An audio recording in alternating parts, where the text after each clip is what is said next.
Hello, கொஞ்சம் இருங்க. ஒரு விஷயத்தை பற்றி உங்ககிட்ட பேசணும். ஒரு பொண்ணு ஒரு பையனுக்கு கால் பண்ணுறான். அவன் எடுக்கவே இல்லை. திரும்ப திரும்ப கால் பண்ணுறான். ஒரு கட்டத்தில் அந்த பையன் கால் அட்டன் பண்ணுறான். அதுக்கு அந்த பொண்ணு கேட்குது, ஏன்டா உனக்கு கால் அட்டன் பண்ண எவ்வளோ நேரமா அப்படின்னு கேட்குது. அதுக்கு அந்த பையன், நான் ஆஃபீஸில் இருக்கேன், ஒரு அரை மணி நேரம் கழிச்சு கால் பண்ணுறேன்னு சொல்லிட்டு காலை கட் பண்ணிட்டான். கொஞ்ச நேரம் அப்படியே போகுது. திரும்பவும் அந்த பொண்ணு அந்த பையனுக்கு கால் பண்ணுறான். ஏன்டா அரை மணி நேரம் கழிச்சு கால் பண்ணுறேன்னு சொன்னியே, கால் பண்ணலை அப்படின்னு கேட்குறது. அரை மணி நேரம் கழிச்சு கால் பண்ண சொன்னால் பண்ணியே ஆகணுமா? எனக்கு வேறு வேலையே இருக்காதா? சும்மா சும்மா கால் பண்ணி டிஸ்டர்ப் பண்ணிக்கிட்டே இருக்க அப்படின்னு சொல்கிறான். ஏன்டா நான் கூட பேசக்கூடாதா, பேசணும்னு நினைக்கக்கூடாதா அப்படின்னு சொல்லு.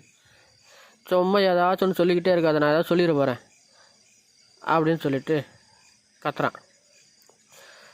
சரி, நான் இனிமேல் உனக்கு கால் பண்ண மாட்டேன், சாரிடா, இனிமேல் டிஸ்டர்ப் பண்ண மாட்டேன் அப்படின்னு சொல்லிட்டு காலை கட் பண்ணிட்டான். ஒரு 2 நாள் அப்படியே ஓடுது. அதுக்கப்புறம் இவனுக்கு ஞாபகம் வருது, சே அவன் நமக்கு கால் பண்ணாலே, நம்ம சரியாக பேசவே இல்லை, சரி இப்போவாச்சும் நான் பேசுவோம் அப்படின்னு சொல்லி அந்த பொண்ணுக்கு அந்த பையன் கால் பண்ணானான். ஆனால் அந்த பொண்ணு கால் அட்டன் பண்ணவே இல்லை. இவனும் அன்றைக்கி நம்ம அது மாதிரி பேசிட்டோம், அதனால தான் கோச்சிக்கிட்டு இருப்பா, அதனால தான் நம்ம கால் அட்டன் பண்ணல அப்படின்னு சொல்லிட்டு இவனும் திரும்ப திரும்ப கால் பண்ணுறான். எடுக்கல. மெசேஜ் பண்ணுறான், சாரி செல்லம், அன்றைக்கி பேசுறது தப்பு தான், கால் அட்டன் பண்ணு, பேசணும் அப்படின்னு சொல்லிட்டு மெசேஜ் பண்ணானான்.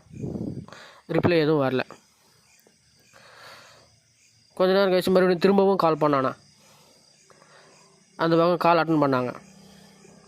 ஆனால் கால் அட்டன் பண்ணது அந்த பொண்ணு இல்லை, அந்த பொண்ணோட அம்மா.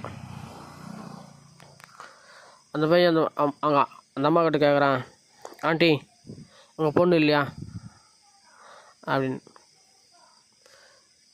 அதுக்கு அந்த பொண்ணோட அம்மா, அவன் இனிமேல் கால் எடுக்க மாட்டாப்பா, அவன் இல்லை, அவள் இறந்துட்டா அப்படின்னு சொல்கிறாங்க. இது கேட்ட உடனே இவனுக்கு தூக்கி வாரி போடுது. என்ன சொல்கிறீங்க, என்ன ஆண்டி, எப்படி அப்படின்ட்டு. அந்த அம்மா எதுவும் பேசாமல்,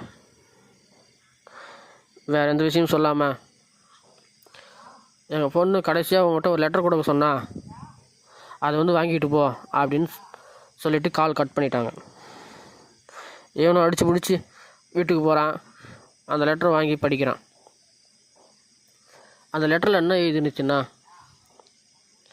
எனக்கு தெரியும் கண்டிப்பாக நீ என்ன தேடி வருவேன்னு, உன் மேலே எனக்கு எந்த கோபமும் இல்லை, எனக்கு பிரெயின் டியூமர், இது உனக்கு தெரிஞ்சால் நீ வருத்தப்படுவேன்னு தான் உங்கள்கிட்ட இருந்து சொல்லாமல் மறைச்சேன். கால் பண்ண அன்றைக்கி எனக்கு ரொம்ப முடியல, கடைசியாக உங்கள்கிட்ட பேசணும்னு சொல்லி தான் நான் உனக்கு கால் பண்ணேன். ஆனால் நீ பிஸியாக இருந்துட்ட, என்கிட்ட சரியாக பேசவே இல்லை. இருந்தாலும் உன் மேலே எனக்கு எந்த கோபமும் இல்லை, நான் எங்கேயும் போகல, எப்பவும் கூட தான் இருப்பேன், நீ வருத்தப்படாத அப்படின்னு சொல்லி எழுதிருச்சான். அதை படித்து தான் அவனுக்கு என்ன பண்ணுறதுன்னு தெரியல, ஓனும் ஆயிரம், என்ன பண்ணுறதுன்னு தெரியாமல் கத்துறான். எனக்கு தெரிஞ்சிருந்தா நான் ஏதாச்சும் பண்ணியிருப்பேனே, ஏதாவது பண்ணி காப்பாற்றிருப்பேனே, ஏன்ட்டு சொல்லாமல் மறைச்சேன் அப்படின்னு சொல்லி கத்தி கத்தி ஆயிரான்.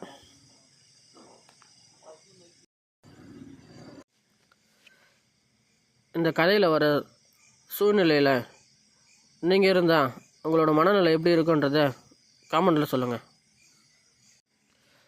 இந்த உலகத்தில் 24 மணி நேரம் பிஸியாக இருக்கிற ஆள் யாரும் கிடையாது.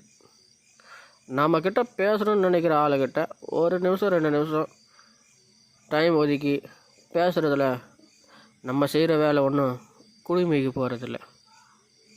சரிங்களா? நான் சொன்னது சரியாக இருந்தால் இந்த வீடியோவை லைக் பண்ணுங்கள், ஷேர் பண்ணுங்கள், சப்ஸ்கிரைப் பண்ணுங்கள்.